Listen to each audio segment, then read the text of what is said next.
course of discussing movies, the host will spoil lots. You've been warned.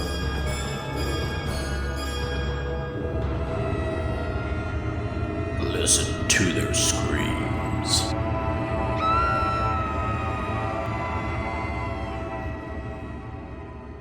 Greetings, ghouls and creeps, and welcome to Listen to Their Screams, a horror podcast that feels like you're chatting with friends.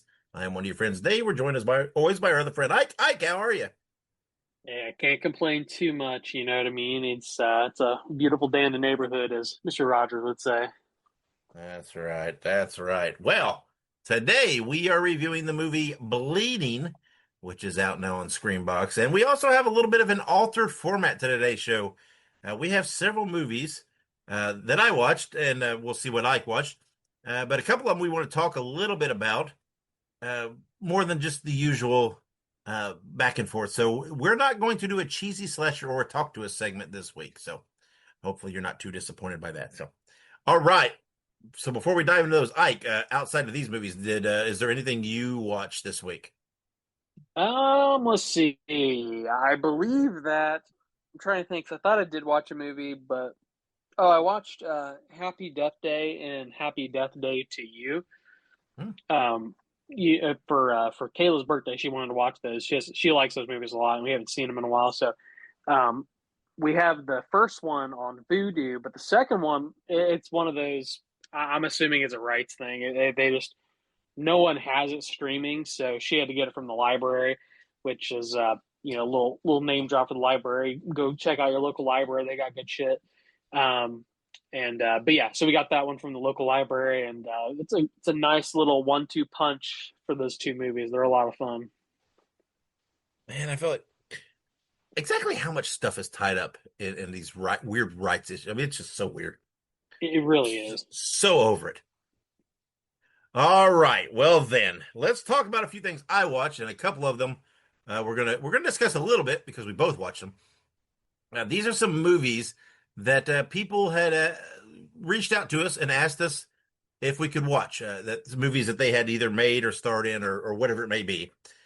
First of all, I watched the movie Teddy Told Me To, which came out in 2023. It's on Tubi. Pretty decent little movie, kind of fun. Then I watched the movie Mr. Sandman, which came out in 2024. It's also on Tubi. Fun movie, pretty creepy. It's more of a short. It's only like 40 minutes. I watched the movie The Cellar, which was actually finished in 2024, but they don't have a distribution deal yet. The writer slash director told me that it's coming soon. He's going to let us know so that we can put it in our upcoming releases when that's time. So watch for that coming up. Now, we have two movies that Ike and I both watched that we wanted to kind of key on because they're both fun in their own right. Let's start with the one that we mentioned last episode, Bring Her Back. It's been out for a week or two now in theaters, just came out. Ike mentioned he watched it, said it kind of blew his mind. I watched it. It kind of blew my mind. Um, dude, what a fucking movie. It's so dude, it's creepy as fuck. It's just right there. I'm right there with you. I think it's so far a top three, if not or excuse me, a top five, if not a top three movie thus far of the year. We'll see how that holds. Man, it's a trip. I don't want to give anything away because again, it's still I believe it's still in theaters. Yeah. So it's not even hit excuse me, not even hit digital or video on demand or anything like that. So I don't want to give away too much. Um, but the well, I don't know what you want to call her, the antagonist. I don't know what you want to call it. Whatever. I mean, I guess villain. I don't know what you want to call it. Uh, she was just creepy, Yeah. right from the jump, and you could kind of see what was happening as it was developing. But man, and typically, like when you watch it, right, what you think's happening is right, but they took that thing and they not only got the first down, but they like picked up an extra 10 yards on it. It was they committed. I'm trying not to give anything away, and I can't oversell it enough. It's very creepy, very disturbing. That's the right word, not creepy, disturbing. Um, and I can't recommend it enough. To the point of if it's still in theaters in your area, I recommend you just go watch it in the theater. Don't wait for anything else. Just go see it. Um, like I know you briefly mentioned it. I think it was last episode. Is anything more you want to add to talking Bring Her Back? Yeah, I think the thing that I don't know, maybe some people that I've seen on some people online I've seen they kind of well first before I get into that, the scene that I told you just created just a visceral reaction out of me. They actually Oh, posted it online, oh, like okay, the production house did. Like there's like a little 5 minute snippet of the movie that you can watch for free, and it's that scene. okay. Um, So we're gonna say here spoilers. If you don't want to know what this is, they put it up their social media, so it's fair game. We're gonna call it fair game. If you don't want to know what it is, whatever. Skip ahead a few minutes. But dude, that scene fucked me up. Um, there are every once in a while, right? Here's the thing, right? You get killed, not me, and kill scenes or gore scenes or whatever you want to call them. This was not necessarily a kill, right, but you get scenes, right, that sometimes, how do I want to phrase this? They're a little gory, grotesque, but they have a smidge of unbelievability. So right. that it's enough that it doesn't really phase you. At least me. It doesn't phase me, right? Because you're like, oof, that's far fetched, right? It's you give them props, right? Some of these extreme kills we talk about with the Terrifier movies, the in a violent nature, right? You give them props. They're just super creative. But you think, this thing, this well, I don't know what were they eating? Um, The cantaloupe. yeah, okay, so and she like cuts a piece, right, and tries to give it to the the boy, and The boy. he eats the the melon or the cantaloupe, whatever. And then she looks back and he's like, not only did he eat them up, but he is gnawing on the knife. And this is just such a wicked looking scene because how many times have you been cooking or doing something, right? And you cut something and I've been there, right? You kind of spear something with the knife and you eat it off the knife. Yeah, And you always think in the back of your head, oh, man, what if I slipped a little bit and cut my lip or cut my tongue or something, and you chuckle, right? Because you don't do it. This this made me cringe next level. And it wasn't even a kill. no, But it was just so because it was believable. You have to have the full context of the movie and this character that did it to understand why there was this aura of believability to it. Where it was probably not the right situation for this girl to put this character in. Um, because it was not a surprise what happened, really, honestly. yeah. But it looked so realistic. It was like I said, disturbing. Disturbing is the best word I can put on this. One of the best on screen scenes that I've seen all year, and it's like I said, not even a kill. It's not even a kill, but it's still just absolutely graphic in the best possible way. Um, when you watch so much horror movie that or so many horror movies that things don't really make you jump that much or cringe that much sometimes. And that one legitimately had me wanting to close my eyes.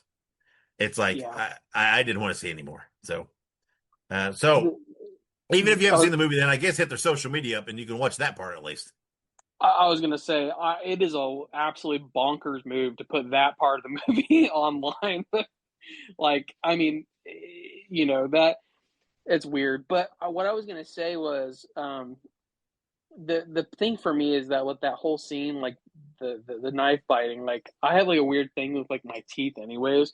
Like I have like nightmares about losing my teeth. Yeah. So like seeing that happen, where he like, yeah, just literally like, the only way I can explain is it just makes my butthole pucker, and it just Yeah. It does something, right? it makes a testicle or two, ascend back up into you. It's going to say reascend. It is a bravo. It is an impactful scene that really it worked. It worked. I mean, and the thing is, it wasn't just a for effect thing, right? It really, really worked in the course of the storytelling of the movie, and it, it was like that's you needed something like that in that movie. Yeah, At that point, I mean, it really helped. It's not like they just put it in there just because they could. It it was served a necessary. purpose. Yeah, it served. There you go, and it worked very well. Again, I heard all the hype about this movie coming out and the people that had seen it, prior to the big release and everything, and there was a lot of hype going on, and I mean, I'm telling you, I think it lives up to it. It's well, it's one of those sleeper movies, right? It's still not very talked about. Didn't get this huge release, um, and everything else, and it's just why not? I mean, this movie's if you're a horror fan, you got to watch this movie. Absolutely, Yes. you have to. It is. I mean, we're halfway through the year. It's the MVP of, maybe it didn't slide in quite the first, whatever, close enough. It's the MVP of the first half of the year. Um, it's a good movie. It So, is. is there anything else like that you wanted to say about Bring Her Back? No, just just hats off to the Philippa brothers who made that movie and hopefully continue to make good movies. Absolutely. Now, woo, speaking of, let's talk about the next one here. No, man. This is a movie that we talked about. I mean, we're mentioned in an upcoming releases, right? And we said, oh, it sounds interesting, and it was interesting. We're talking about a Halloween feast that came out 2024 is the release date, what they're calling the release date, but it's on Tubi now. Some of these kind of independent type films, these release dates they're A little very wonky. yeah, they're a little weird. But anyway, it's a Halloween feast. It's available to watch on Tubi. And first off the bat, I enjoyed the movie. I liked the movie. Because here's the thing, it's like they knew what they wanted to do. They knew they were going to be fucking bonkers, and they went for it. And they did not hold back. And they first of all, like I said, I posted on social media about watching it, and I have to say this movie was made by Lynn Lowry. She was fucking amazing. She is a queen. She is absolutely one of the queens of horror. She already was a legend. But this movie, because Lynn Lowry's done some shit in her day, right? She's done some movies. She's been out there. She's experienced these things in movies. I'm not. I'm not saying this in a negative way, but right, Lynn Lowry's, it, you know, she's elderly, right? She's had a career, right? She's had time. I mean, she was born in '47, so Yeah. So I don't. I'm not trying to. I don't want to put this to sound negative. No negativity meant here. But I hate this phrase. I hate this phrase, but I don't know how I'll say it. At her age, and I don't mean that badly because Lynn Lowry is still beautiful. Whatever, she's still a wonderful actress, still beautiful. So I don't mean that in any negative way, but she doesn't have to take these chances and go to this. But she's like, fuck it, let's have a good time and do it. She was off the fucking wall in this movie, and she played it so well. And it's one of those movies that you sit there and you watch and you think, why the fuck is anybody trusting this woman at all? And that's all I'm going to say. But I'm telling you, and it's one of those movies that you're watching and in the back of my head, I kept thinking, why is it called a Halloween feast? I'm watching this movie and I can't figure out like why where are they getting this name from? Oh, and it all comes together. And but I mean, she was absolutely fantastic. But I thought the cast overall was pretty damn good. And I thought the movie was fun. Again, they knew their lane. They knew what they were trying to do. They went for it. They did it to the best of their ability. And I thought it was. I didn't, I didn't see a whole lot of flaws in this. They're not trying to tell you that they've made, the next coming of the horror version of Gone with the Wind. That's not, they were just doing their thing. And man, I'm telling you, I think they hit it out of the park. I thought it was a fun movie. I think it's definitely a movie I would probably rewatch at some point because I enjoyed it. I thought it was fun. And again, as fun as well as good as it was, and as good a time as I had watching it, just Lynn Lowry then just kicked it to the next. She just kicked it up another notch because I'm telling you what, man. I just wanted. I kept thinking I wanted to hear the talks as they were talking to her about doing this movie and saying, "Okay, this you're going to do this, and you're going to do this, and you're going to do this." And I just want to know because I anticipate she is just giggling probably with glee at the stuff. I mean, because she showed no hesitation, and I don't know. I thought it was a fun movie. So what'd you think about a Halloween Feast? So I did enjoy it. It was a very interesting movie. Like you said, I mean, Lynn Lowry is she's already, I would say, a very well established horror actor. She was in the original Crazies, Yeah, which is a fantastic movie from the '70s if you've never seen it. yeah, Um, she's also in that movie Shivers, I think it is from the yeah, '70s as well, which is yeah. also a pretty decent movie. Weirdly enough, I've seen a lot of Lynn Lowry movies, despite me not exactly knowing who she was. Like I've seen her in a lot of stuff. Um, so having watched this movie, having looked into, it, I'm like, oh shit, I've seen her in a lot of stuff. No spoilers, but when you watch a movie, you always have some predetermined expectations of the film. And one of my expectations of this movie was not to see Lynn Lowry in BDSM gear, but of course, no spoilers. That does happen. So if that's a if that is a I positive for you, and again, Lynn Lowry is still a beautiful woman. That is I to me mark it as a positive. there you I'm go. not complaining. It, We but all can hope to look that great when we're that age. I was gonna say, I was like, and that is not in any way, shape, or form like a diss towards Lynn Lowry, But I was just, like you kind of said. I mean, as you get older, there are certain things that you stop doing, right? Especially for like actors. You know what I mean? You always hear these like articles and these interviews being done with people like, your Harrison Fords, your George Clooney's, you know, people like Arnold Schwarzenegger, and even like younger people, but who are still starting to age. People like Dwayne the Rock Johnson, Ryan Reynolds. You have these interviews where they're like, there are certain things I just simply won't do. Yep. And Lynn Lowry's like, fuck it, I'll do whatever. I'll just have a good time with it. Yeah, And so many of them just settle in their lane and do their thing. Right? They just whatever got them to that level, they do it. She's doing wilder shit than she's probably ever done in her career. yeah, And and you could just tell by her performance that she was enjoying it, that she was having fun. And and she did respond. She responded to us on well, I don't know what it was, one of the social media platforms, because we called her performance incredible, and she's like, I'll take that. And she thanked us for watching everything else, and I'm telling you, she cracked the door. I'm gonna try to get her on for an interview.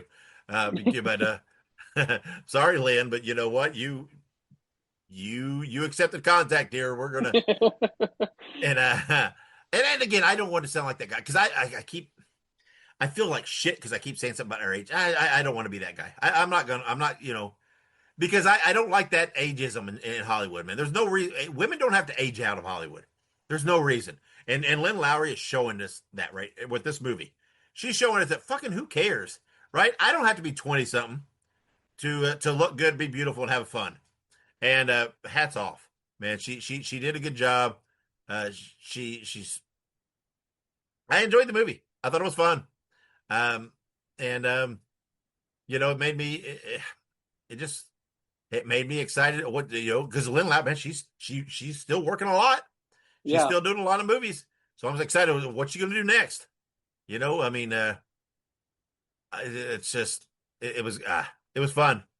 And again, for it being a movie on Tubi that anybody can watch. No subscription, no free. It's free. Go watch it. There's nothing preventing you as a listener to from watching this movie. It's there. Um, and and I gotta give the whole if you're squeamish or if you're I mean, you're listening to a horror podcast. You like horror movies. You can't be too much of a prude, I guess. So, Exactly. so I'm not going to say that crap. So, um, it's a fun movie. It was clever. Again, it's not redesigning the wheel. But it's again we talk about that, right? We talk about these independent movies that just do your thing. You don't have to. Some people try to be creative to a fault. Think they have to try to trick viewers and this that. And this movie didn't do that, right? They're just like, we know what we're gonna do. We're gonna have fun. We're gonna do some kills. We're gonna show some crazy shit. Um, and you know what? That's what we're gonna give to you. You're gonna like it or you're not gonna like it. And and I liked it. I thought it was fun. And again, like I said, free on Tubi. I mean, I just gave you 3 movies free on Tubi to watch. Exactly. And I mean, come on. And that's just you're not even. We're not even talking tip of the iceberg here. You're just that's just seeing the iceberg in the distance. There's so much stuff on Tubi to watch. So much, and that's just Tubi. That's not even talking about the other services. Uh, Guys, there's so much free horror stuff out there to watch. If you've got if you've got an internet connection or whatever, a cell phone, whatever it might be, there's stuff to watch. But anyway, yeah, there's four movies that people reached out to us to watch that we did and or different I did. I watched a couple of them that and we love that, guys. We love people that reach out and want us to watch their stuff. So if you are a creator, if you are an actor or a filmmaker, whatever you are, if you've got some form of a project, do not be afraid to send us a message and ask if we'll watch something. Again, dude, we're the positive guys. We're not going to rip anybody apart. We may give you some constructive criticism, but we're not going to berate anybody. But I love watching the independent stuff, and we always review the big things. You have to, right? We like the big things, but like I said in the past, man, I really feel like the indie horror, the indie creators that's kind of the lifeblood of listening to their screams. That's the stuff I get excited for, right? I get excited to watch these movies because I you don't know what you're getting, so it's like and there's no expectations, right? You don't. What are you expecting? Because it's something new, it's something different. There's different people, and you see, you might discover something you really really like. Like the movie, like I said, the movie The Sailor was creepy. It was fun. I'm not saying it's my favorite movie of all time, but the lead actress was absolutely phenomenal in it. And I have to say that if she were in something else, I'd watch her just based on her alone.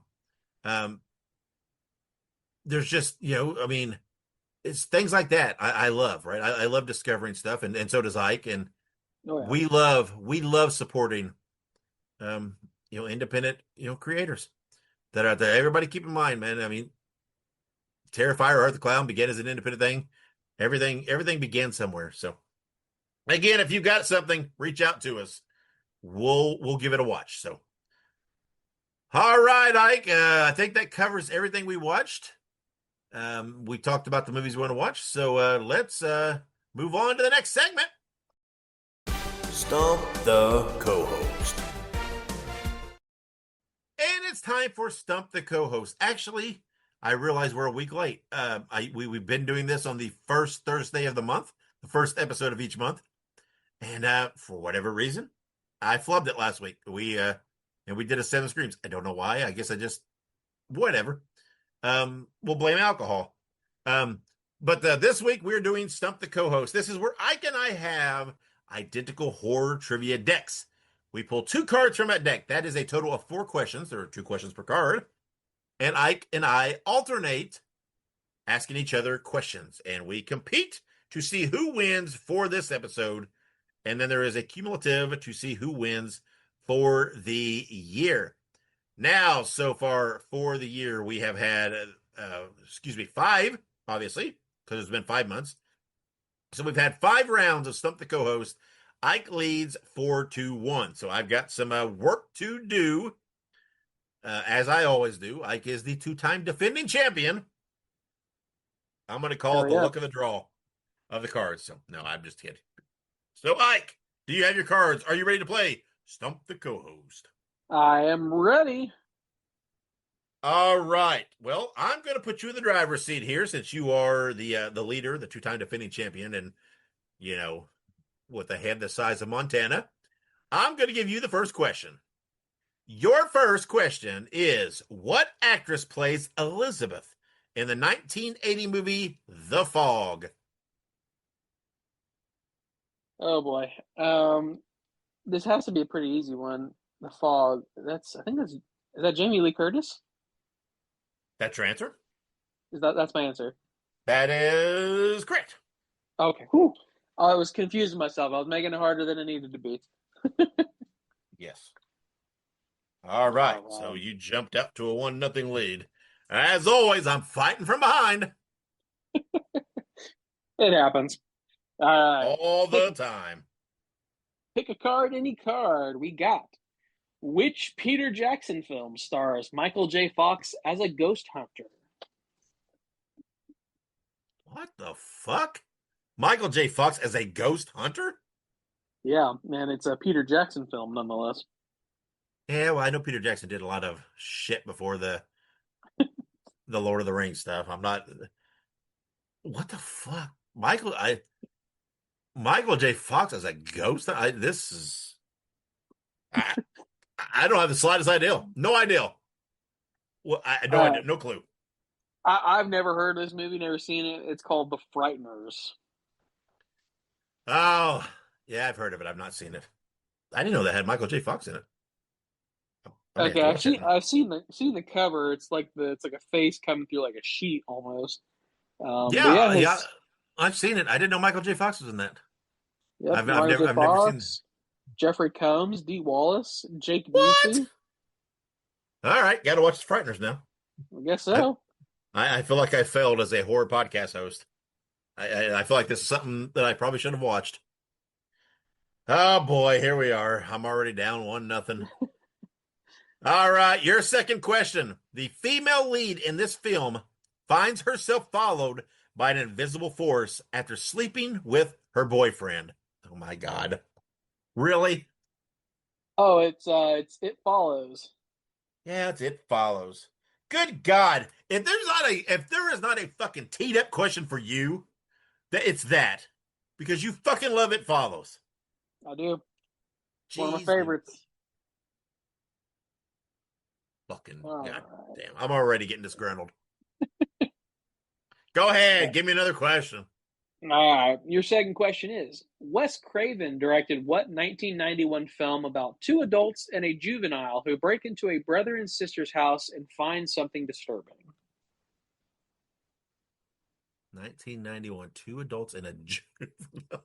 That sounds funny. Two adults and a juvenile. Uh, hmm. Damn, why do I feel like I should know this movie? Oh my God, I'm gonna kick myself in the ass because this sounds so obvious, and for what I'm shooting a complete blank. I don't know. What is it? It is The People Under the Stairs. Yes. Oh, I knew that. Jeez. I'm gonna have to quit drinking when we record. All right. What 2013 film was inspired by the Amityville horror story and features paranormal investigators? My God. I'm going to. He's a 2015 film. 2013. 2013. Okay. I'm going to guess Insidious. No, it is The Conjuring. How is that inspired by the game?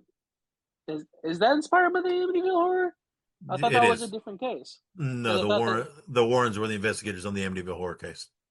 Well, yeah, I knew that they were, but I thought that I didn't know that that specific one was like inspired by the Amityville because I thought that they talked about the Amityville horror in a later movie, but I could Don't be argue wrong. with the card, man. I'm not arguing with the card, I promise. I'm just reading what the card. I'm not defending it. I'm just reading the card, It says The Conjuring. You're up 2-0. Quit being greedy. Hey. Listen. You gotta fight your battles and win your wars. No, I'm just kidding. Um, but okay, you ready for your next question? Probably not, but go ahead and ask anyway. All right. What 2002 movie sequel directed by Guillermo del Toro featured Wesley Snipes as a half man, half vampire daywalker? Uh, is it, I don't know, Blade 2? It sure is. Guillermo del Toro directed Blade 2? I guess he did. I didn't know that he did that. So, I I mean, didn't either. Holy cow, that's wild. good old That's Guillermo why del Toro. I was afraid to overthink that because I didn't know. All right. Well, here is your final question. This will give you the win, and you're probably going to get it.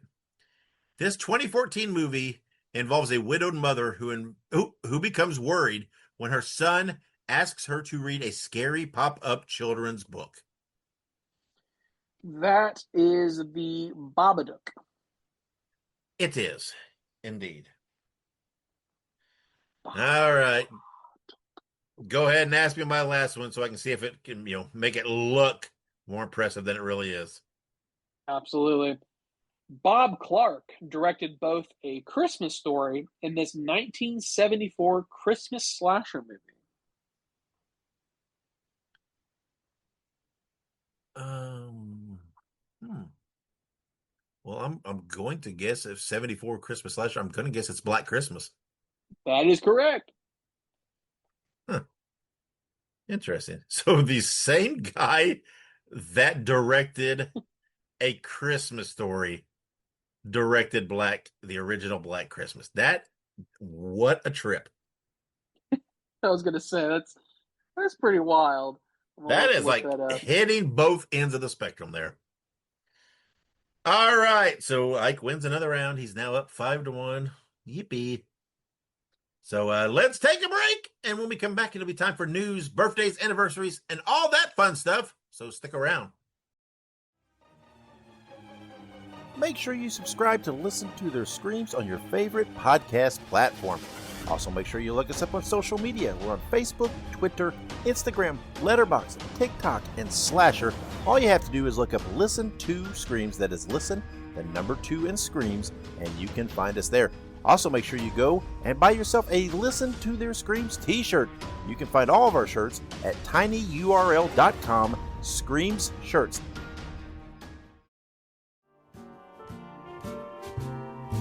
Spread the news. Spread the news. Spread the news. And welcome back with the news. All right. So, we were talking about movie rights earlier, so we're going to talk about movie rights again. There is a battle for the rights to make the next Texas Chainsaw Massacre movie. Some of the names of expressed interest are Jordan Peele, Osgood Perkins, Taylor Sheridan, and Glenn Powell. Those are a hell of a bunch of people there to want to make a movie about Texas Chainsaw. Yeah, I'm not totally sure. Who I'd want most out of this lineup. Jordan Peele's a good choice. Osgood Perkins is a good choice. Taylor Sheridan, I'm not super familiar with, and then of course I know who Glenn Powell is. Let's see, Taylor Sheridan. He made the Yellowstone show. He is attached to Sicario.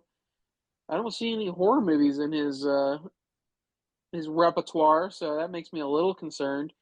But yeah, I mean, I think any of those would be good. But Osgood Perkins probably be my number one out of those.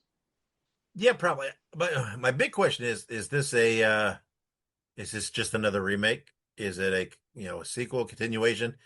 I don't know about that. Don't get me wrong. I like Jordan Peele. He just seems like an odd guy to make a Texas Chainsaw movie. I don't know. I just don't know how his style would work for. I don't know. I mean, I'm guessing he can make it work, but he seems like a peculiar name for this movie. But I don't know. Sounds interesting, and I guess we'll watch how this develops. Yeah, absolutely. And I think you're right. Jordan Peele has a very elevated horror approach. If you, I mean, I don't like that phrasing, but I mean it's true. His sort of shtick is that he does make like meta horror movies.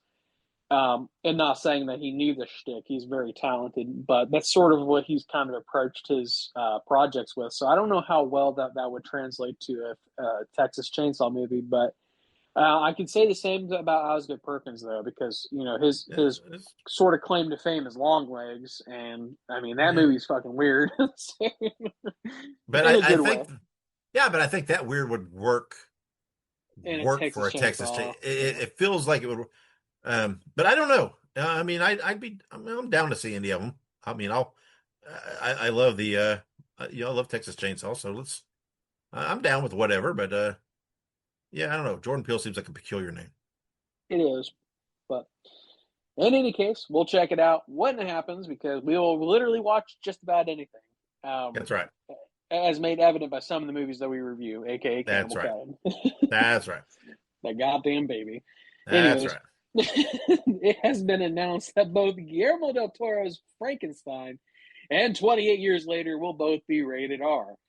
Um, and in news that everybody kind of fucking already knew, I'm just kidding. I mean, I kind of already guessed that 28 years later would have been rated R, given its track record. And I think Frankenstein, especially given the context of who's making it, R rating sounds good.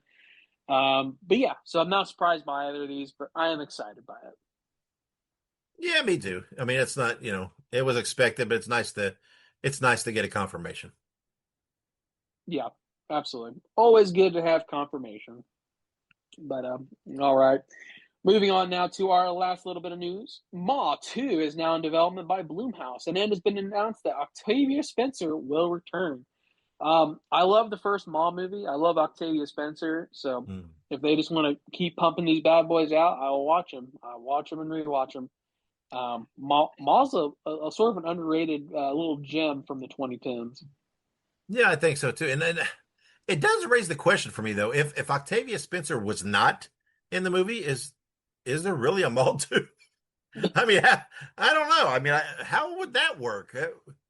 I'm not so sure that would deliver quite the same way. But anyway, I'm again, it's nice to get confirmation, I guess. Yeah, absolutely.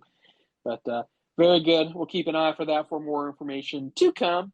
But moving on now to some upcoming birthdays. We have June 13th, 1946. This is the canonical birthday of Jason Voorhees, the Woohoo! one of the OGs, the original killers. Jason Voorhees. We talk about him a lot because of the whole upcoming Crystal Lake series and all the bullshit that's been associated with it. But yeah, absolutely, we love Jason, and happy birthday to him. That's right. That means canonically next year he would be 80 years old. God bless.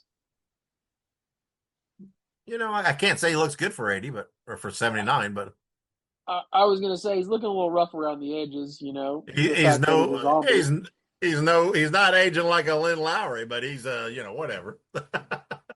True story. Definitely not aging like Lynn Mallory. But Maybe like he's spoiled milk.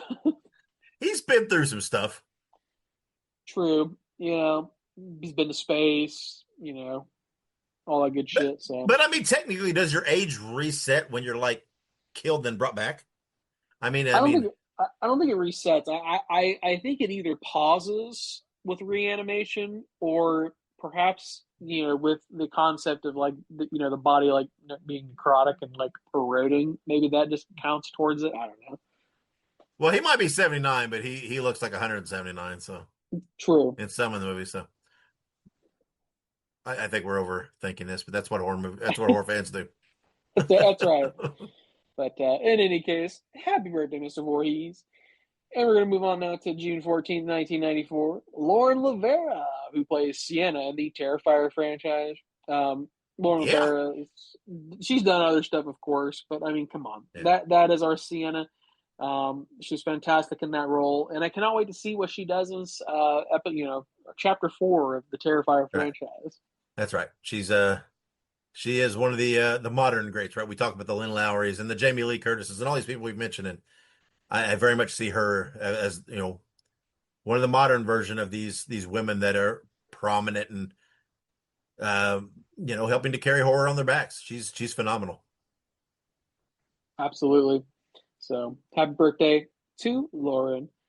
Moving on to June 15th, 1964, Courtney Cox, known as her role as Gail Weathers in the Scream franchise, and obviously a ton of other shit. Obviously, she's very, very, very well versed in the acting world. Um, but yeah, I mean, absolutely, we love Scream. We love Gail Weathers. It's she's fantastic. We love to see her in the movies, but I mean, come on, man, what was up with those bangs in Oh, Scream 2?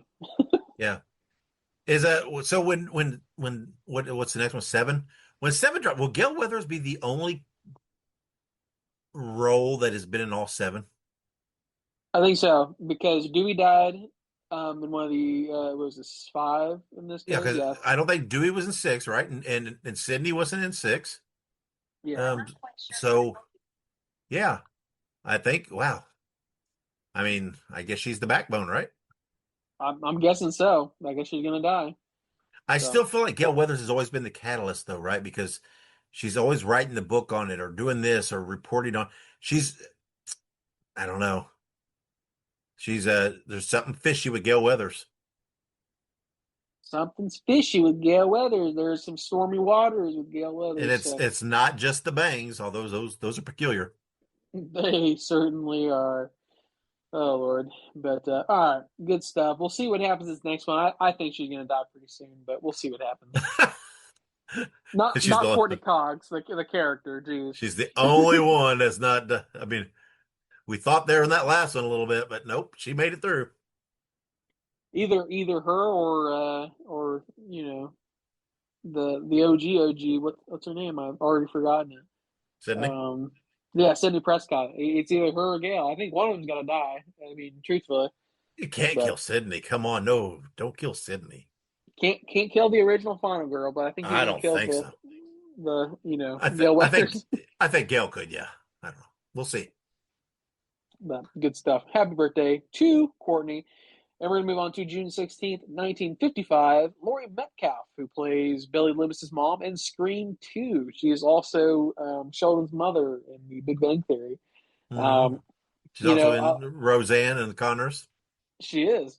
She's been in Uh, lots she of things, but she's a very well versed TV actor. I feel like I've yes, seen her yes. mostly TV stuff, which is not to say anything bad. That's just some people prefer that, and she's fantastic. She's done quite a bit, and Billy Loomis's mom is just a drop in the bucket for Laurie Metcalf, I think. Yeah, and it's so peculiar because I've looked and looked and looked. I could not find that they have ever given Billy Loomis's mom a first name. Really Yeah, she had that assumed name, right? That in that movie in Scream 2, that the reporter name, which is the fake name.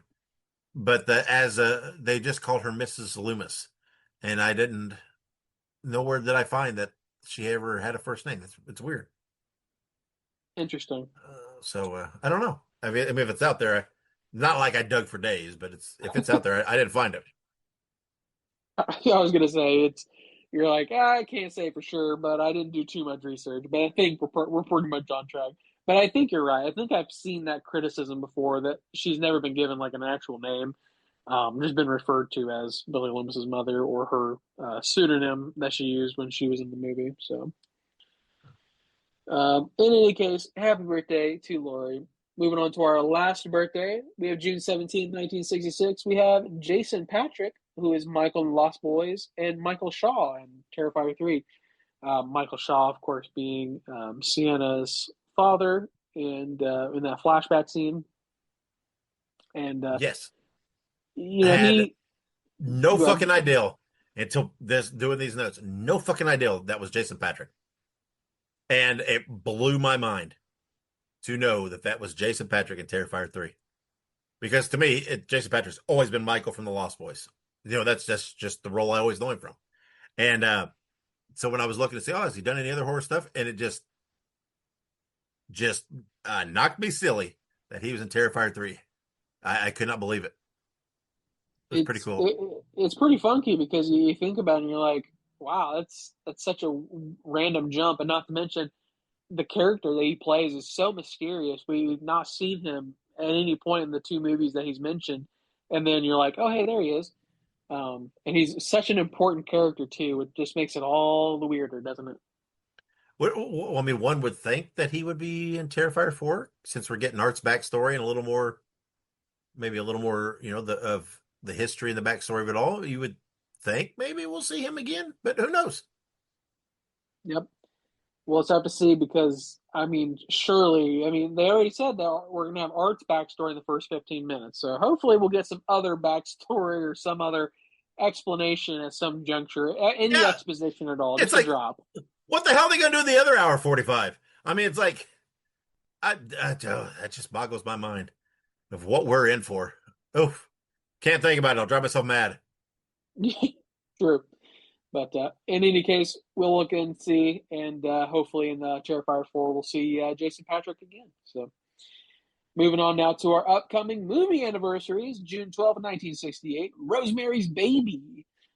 This is the OG possession slash demon baby movie. The Antichrist. It's the Antichrist. Yep, this is the Omen before the Omen.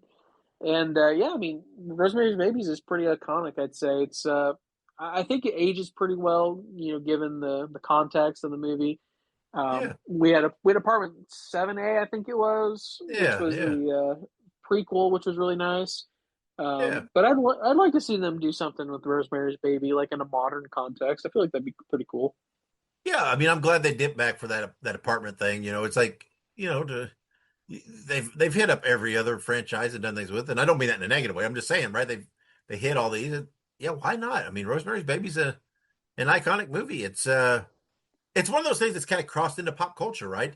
Even people that necessarily haven't necessarily seen the movie, that phrase "Rosemary's Baby," it's like they know what that means. You hear that reference in TV shows and things, and people use it.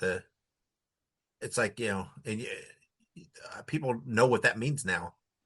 And yeah, I think it's a solid movie that it holds up. It's still worth a watch. Absolutely. So we wish them a wonderful, happy movie anniversary to Rosemary's Baby today. Mhm. We're going to move on now to June 13th, 1991, Maniac Cop 2. Maniac Cop series is fantastic. Oh, It's sort of, I would say it's an underrated gem from the late 80s, early 90s. I've actually not seen the second one yet. It's on my list, but I've seen the first one because it's got Bruce Campbell in it. Why wouldn't you? And uh-huh. it's so good, but obviously the other movies are good too in their own ways. So I'll have to check them out myself, but obviously, come on, it's Maniac Cop. It's How can you go wrong? one of my favorite horror trilogies, the Maniac Cop. I mean, come on, I've talked about it. We just talked about it in an episode or two ago when we talked about the novelization of the three, the movies and stuff. So I love Maniac Cop. I love all of them. Uh, so of course this one's getting on the list. I don't give a crap what anybody says. I will die on the hill that Maniac Cop is an iconic horror trilogy. Absolutely, Which, by the absolutely. way, on social media, remember my stance that The Omen was an underrated series? Yeah, I got a lot of support and love for that on social media. People were agreeing. So that's right. I feel like you know what? So this is my newest one.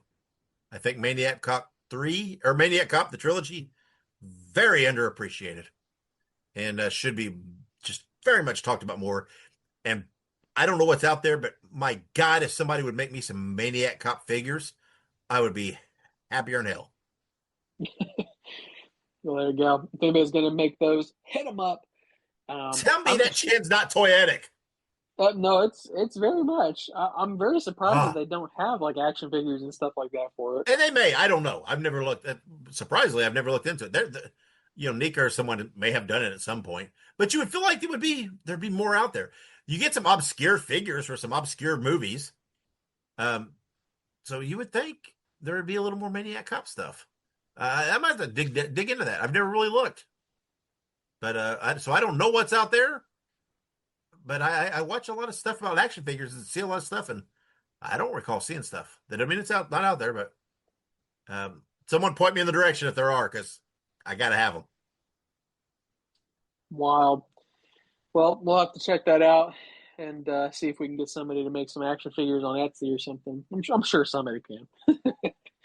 But In any case, we're going to move on now to June 16th, 1960, another OG of the slasher variety, Psycho. I think we talked about this last week because I think Psycho 2 is in last week's notes. And, we talked about how Psycho 2 is perhaps a little better than the A little original, stronger. a little stronger. Well, stronger is a weird word, but I mean, It is. here's the thing. Psycho was made in 1960, so it's a 1960 movie. Does not mean it's not great. Obviously, clearly, it's impactful, right? It's important, hugely important movie. But if you're more of a modern horror fan and you like, the more modern slasher, I mean, you lean toward, Psycho 2 maybe hits you in the feels a little more. But again, you can't. Psycho it's one of those movies. It's one of those horror movies that's crossed over. People who they may not have ever seen Psycho. They know Norman Bates and then his mom and all that shit. They know what it is. They get it. They understand it. So there's something to be said about that. Absolutely. I mean,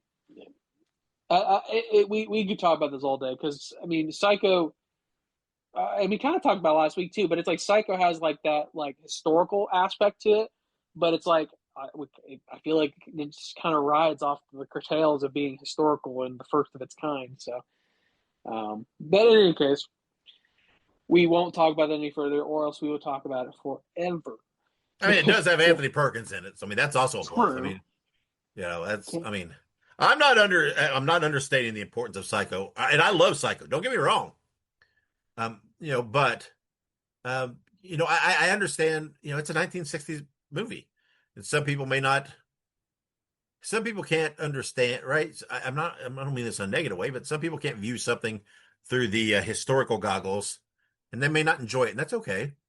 But I still hope people would give it a shot because it's an important movie I think to watch. Yeah, It's like absolutely. those 100 level college courses that you got to take before you get to the good shit. I would agree with that. It's actually funny. We were talking about Osgood Perkins. That's Anthony Perkins' son, who Mm-hmm. made Mm-hmm. Longlegs. So Mm-hmm. that's a little fun little connection there. But in any case, happy birthday to Psycho, celebrating a wild 65 years old. Woo. So wild. Moving on to June 16th, 1989, we have Ghostbusters 2, Electric Boogaloo. Yeah, Ghostbusters is great. Ghostbusters 2 is all right. You know what I mean? It's good. It's Yeah, good. It's fun, but it's not the best. yeah, it's fun, but it is it's not a strong sequel per se. But it's again, you're following Ghostbusters, and it's hard. Um, so I have a sweet spot in my heart for it, but you know what? I like some bad stuff, but yeah, Ghostbusters 2 is clearly an inferior movie to the first, but it's okay. It's still fun to watch. Yeah, absolutely. And then we're gonna move on to our last anniversary, and this might be a good one too. I've not seen it. I know Dave's talked about how it's pretty good, but June 17th, 1977, The Exorcist 2, The Heretic. Um, this is another series of movies that I have not yet watched through. Is the newer, or I guess I should say, the sequels to The Exorcist. Last week we talked about The Omen, that I need to watch those Mm-hmm. sequels. So Mm-hmm. it's a constant revolving door of things I need to watch. But That's yeah, right. I've never seen this one. Yeah, it's all right. And again, it's one of those things that I love The Exorcist, but I understand how someone can watch The Exorcist and not be their thing. And for those people, I still feel like if the people just don't are like a little lukewarm on The Exorcist, they would probably enjoy The Exorcist too a little more. That's just because it's a little newer. It's a little we get a little older Linda Blair. It's stuff in it, and I don't know. I like them. Uh, I, I'm a sucker for sequels. I mean, The Exorcist is legendary, so it's. I mean, again, you're talking about the sequel to The Exorcist, so you got to put that aside and just take it for what it is. And I don't know. I think it's a fun movie, but No, absolutely. I'm here. Can't Bring on the heat. I don't care. you can't take it too seriously. That's what I always say. But All right, we're gonna move on to some upcoming releases. Hell House LLC Lineage is coming to theaters August 20th, and it is described as haunted by visions and reoccurring nightmares years after a near-death experience. Vanessa Shepard finds herself living in the town of Abaddon, unable to break free from its unexplainable hold on her. Very, very excited for this. I love Me the too. Hell House LLC franchise. Some of the best found footage work. However, they are switching gears, and this is not going to be a found footage movie. Hmm. As far as we've been told, this is supposed to be, filmed as a traditional film experience.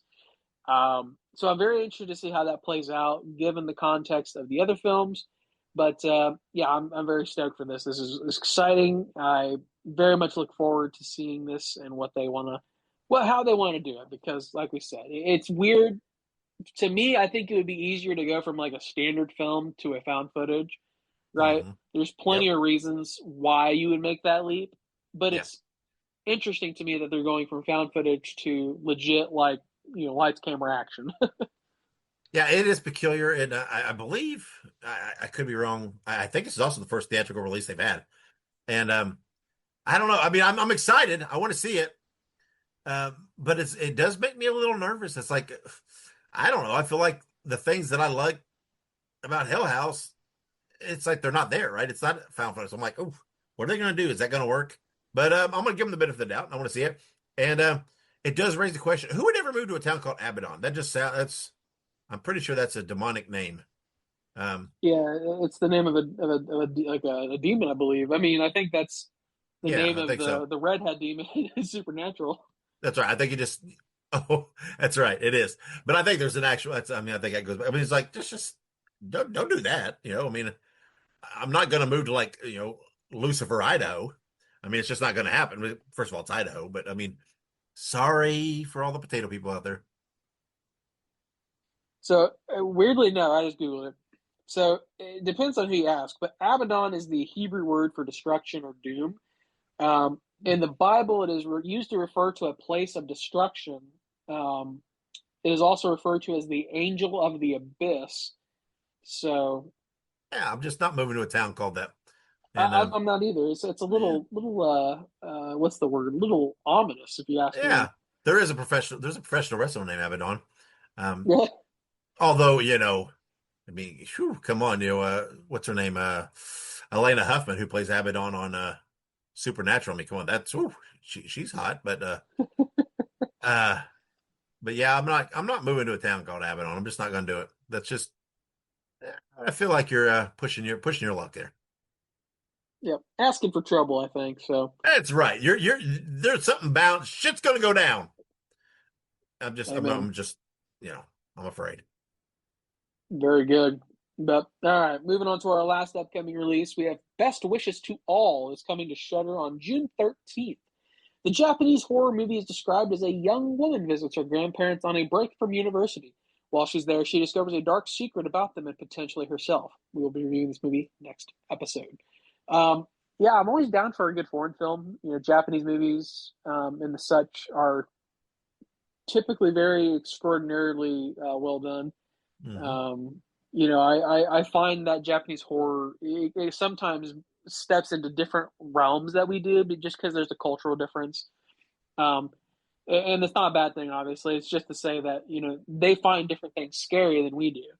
So what they deem as scary is more in line with like monsters and stuff like that. And I feel like that's a really common trope in Japanese horror movies. And so I'm very curious to see where they're going to go with this one. And I also just have a very nice appreciation for Japanese culture. So I'm always down to watch a Japanese horror film. Yeah, but I mean, didn't that we're also? I mean, we got movies like the Ring, The Grudge. Didn't or weren't those Japanese movies originally? I don't know if they were specifically Japanese, as they could be like other, because I think one of them is. I mean, like, because the original Ringu is Japanese. The Grudge is Ju-on, the Grudge, but I don't know if it was Japanese or Korean. I don't I'll have know. to look. No, yeah, you're right. It's Japanese. So yeah, Yeah, see, I okay. thought so. So they're both Japanese. Damn. The Japanese are pumping them out. Yeah, so I feel like this might be more in that vein. Maybe I don't know. It's hard to tell because right the description there's not much there. I mean it's a kind of a vague description, right? Discovers a dark secret about them and potentially herself. Well, what that could be anything, which is okay. But yeah, I'm down for it. Let's bring it on. I'm all about watching a Shudder release and seeing what we get, and it should be fun. Amen to that. But well, all right. We'll check that out next week. But until then, that does it for our news, birthdays, anniversaries, and upcoming releases. We're going to take a quick break, but when we come back, we will have our official review of Bleeding. So stick around. Hey, Bruiser buddies, I want you to listen to Wrestling Nostalgia with Dave Dynasty. Every week, he has the roughest and toughest interviews in the podcast world today, with the best guests you could ask for. There's no bums on this show. Let Dave Dynasty be your podcasting tag team partner and listen to Wrestling Nostalgia while drinking beer, smoking cigars, and busting heads. Just look it up on your favorite podcast platform and subscribe today, cause the Bruiser said so!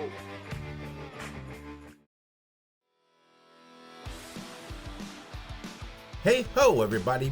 Subscribe to the Pinhead Pod, the Ramones fan podcast bringing you interviews, news, deep dives, and much more. Look it up on your favorite podcast platform. That is Pinhead Pod.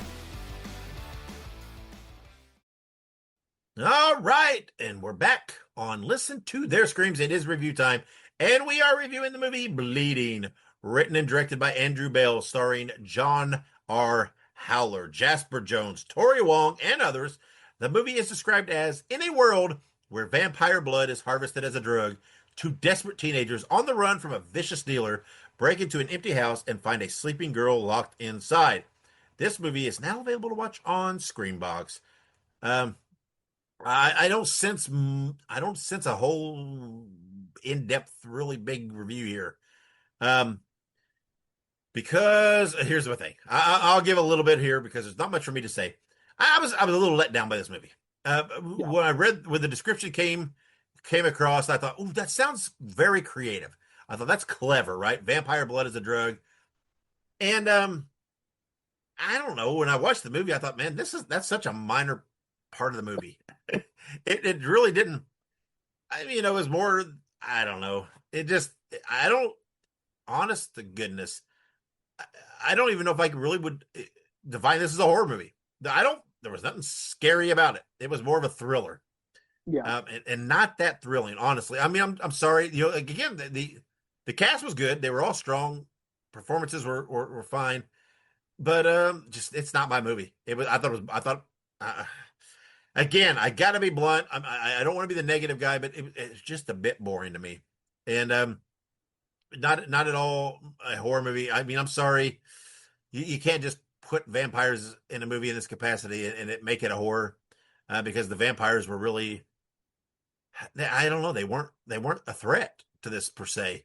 I mean, you could have taken the vampire blood drug out and just plugged in just cocaine into it, and it would have you could have had the same movie.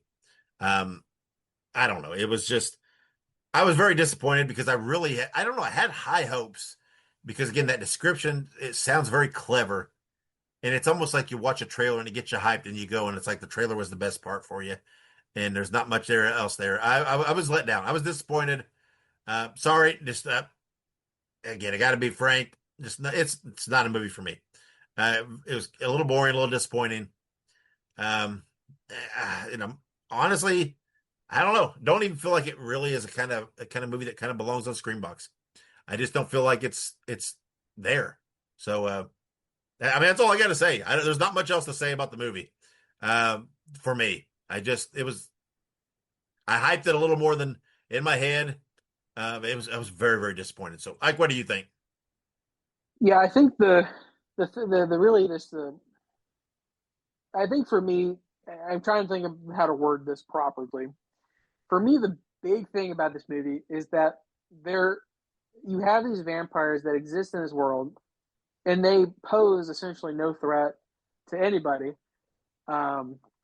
And that in of itself, I think, is where the issue lies. Um, because I think you verbalized it very well by saying that they could have replaced vampire blood with essentially anything, crack, cocaine, heroin, meth, whatever, and it would have effectively been the same movie. You know what I mean? Wouldn't have Um, changed a thing. no, the only thing it would have changed is the how they procured the drug in Sure, question. sure. Yeah. Um, but I mean, this was effectively just a crime thriller Yep. with vampires randomly in it.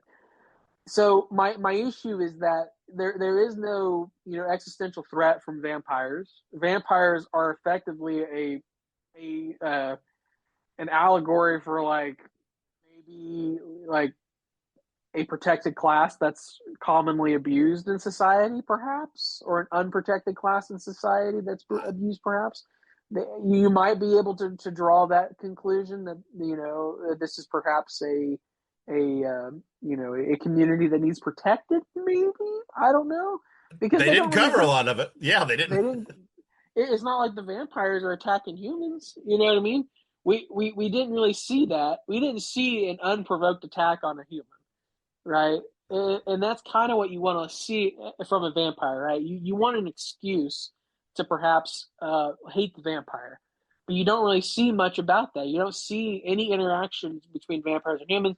We don't really have any indication about where they came from, why they're here, anything like that. There's almost no exposition or explanation to settle any of that. So I don't know. It just feels as if it's really lacking some of that backstory, and that the vampires are just kind of thrown in. And I don't know. It doesn't really track for me. Like you said, the actors did fine. They all played the role that they needed to play. Um, and I would even say that the set design, the visuals, the directing was all fine. It's just as a horror movie, this is just okay. And as a vampire movie, it wasn't really a vampire movie. So, I mean, that's really all there is to it for me. I mean, it was a vampire movie with barely any vampires and almost no explanation for why they might be there. Yeah, I mean, I know we don't give spoilers, right? So I know this is walking, but I had no clue. How the fuck, where do the vampires come from? Why are they vampires? Because these people are, I know we're okay. I'm, I'm troping a little bit into spoilers. I'm sorry. These people are consuming the blood or the drug made from the blood. Right. What is that? Did that turn them? I mean, I did they? don't. I don't. I was so weird that they didn't. It was such a non-plot point that I wanted. It's like, dude, I'm here for the vampires. Give me a little more vampire. Exactly. And I was very let down. It's like because I came out of it more confused than I was going into it as far as the vampires go. And I'm sorry when the lone thing you're hanging the horror tag on it is the fact that vampires are in it. Man, those vampires got to do something. Exactly. And it was like the vampires were just I don't know, it was almost like they were inanimate objects. They were just a fucking I don't know, like a moonshine still. They were just not. I mean, they served a purpose, but there was nothing more to them. It was I don't know. I love Screambox and some of the stuff. But man, I'm telling you, this was a big strikeout for me. This one was Yeah. just I'm like, and I know they can't all be winners, and but this one just again, I can't find a way to define this as a horror movie. Not at all. Same. I'm sorry. You cannot just say these people are vampires and that makes it a horror movie. Just that doesn't work. Um, so all right then, let's rate this thing.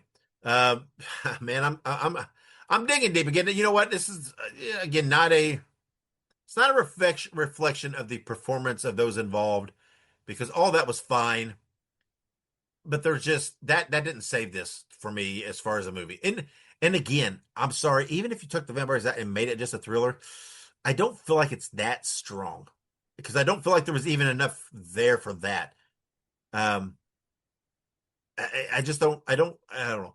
I don't feel like this movie had an identity, and it was odd. So I'm digging. I'm digging a little deep. I'm giving this thing a 1.5 out of 5 because I just didn't. I didn't enjoy it at all. I really, really didn't. And I found myself as I was watching, hoping something was going to happen. There was going to be some kind of twist or unveil that was going to get me back into it, and it just never came. And then I got to the point where, like, yeah, there's not enough time left, and I'm like, this is just, I don't know. So, yeah, maybe I don't know. Maybe it's cruel, maybe it's harsh, but you know what? I'm giving it a 1.5 out of 5. So, Ike, what are you giving it? Yeah, I hesitate to give it a 1.5 just because like I didn't hate the movie. It was just it wasn't what I thought it was going to be. So then I have to ask myself, is it a problem with my personal expectations or is it a problem with how the movie was presented to me? So but I think it's a matter of both. You know what I mean? It's partially I think I had a preconceived notion, but that preconceived notion was partially based on what they were presenting to me. So Yes. I I, I think I think I'd have to give it a 1.5 out of 5. I think that seems fitting. I wouldn't rewatch the movie No. if they came out with like a director's cut with more stuff in it or something like that. I would 100% watch that. Just anything to expand upon the lore of the vampires, make it a horror movie, make it a vampire movie in some way, shape, or form. If they did that, I'd probably give it a better rating. It's just for what we got, I felt let down, and it just did not strike the right chord or resonate with me. So 1.5 it is, I suppose. I agree. And again, like I said, I think you could take the drugs out and put it there. And I still don't know. I still think it would have fallen kind of flat. I still think it would have been kind of boring. I just don't Yeah, think there was enough. It's almost like they wrote a story and they're like, "Oh, this needs a little something." And like, "Oh, what if the drug was harvested from vampires?" And they threw that in there to try to give it some spice. So it just didn't make sense then. I don't know. It's very peculiar. But I agree. it is what it is. It's just not for me. But if you want to see it, it's on Screenbox. Go see it. Like I said, next episode we are reviewing the Japanese horror movie Best Wishes to All, which is coming out on Shudder on June 13th. Before we get to that episode, though, as we close this one out, would I say thank you to our wives and all of you listeners and followers for all your support and encouragement in producing this podcast. Be sure to subscribe to us on social media. We're on all the platforms. Just search for Listen to Their Screams or Listen, the number 2 in Screams, and you will find us. So before we close and get out of here, Ike, anything you want to add? Oh man, so I do actually. I meant to mention it earlier, but recently the next entry into the Resident Evil series was announced. It's called Resident Evil 9 Requiem. Um, but it was You're revealed at or what? you're speaking video game here, right?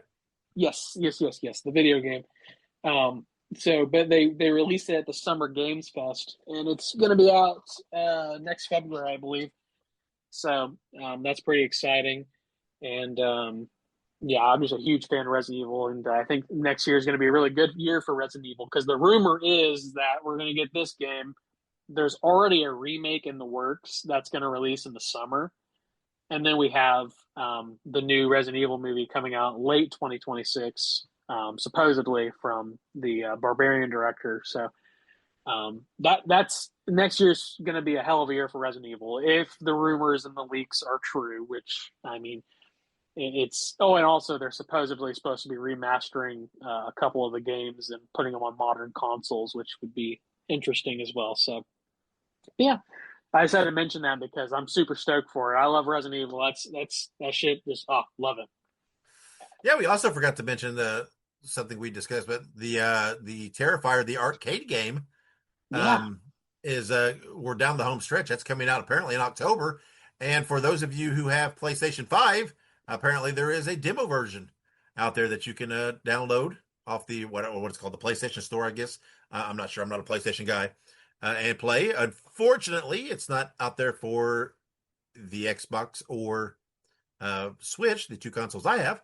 So I cannot play the demo yet, but those it will be on those when it releases this fall. So Looks fun. I'm looking forward to it. I'll take anything Terrifier as far as video game goes. Uh, it should be fun. So, Yeah, um, absolutely. And it's like an arcade platformer type thing. So it's, I'm excited to see them do more with art, but I'm very excited for this one now. that's all right. You got to start somewhere. And Exactly. and I am a little jealous to those that can play the demo. And because I wanted to give it a shot, but that's okay. I'll wait. So Same. I have to. It's like I'm not going to go out and buy a PS5 just for this. But I, I'm not gonna lie, not for this specifically, but this almost set me over the edge because I've been wanting a PlayStation 5, and they released Silent Hill 2, the remake, only on PlayStation 5, and they're also releasing another Silent Hill video game called Silent Hill F around my birthday, only for the PlayStation 5. So the other day, I was telling Kayla, I need a PlayStation 5, and she's like, you don't need a PlayStation. yeah, yeah, I couldn't sell Monica on that one because I have an Xbox One and I don't play it a super lot, so there's no way she would be down for me getting another console. So I'll stick with the Xbox One and whatever comes out in that what is it, whatever the S series or whatever it is. I'm not that savvy anymore, but Right. I'll wait for art to come out for that. So There you go. Shoot, so I think it's supposed to still come out around the same time, so I think it should be yeah, fine. yeah, I think the full versions come out at the same time, but and it's just a demo. It's not that big a deal, but it's just ugh, I just want to play, but that's okay. All right then. Well, there you have it. That's it. We're gonna close this episode out. And until next episode, wherever you go and whatever you do, be good, be safe, and have many pleasant nightmares.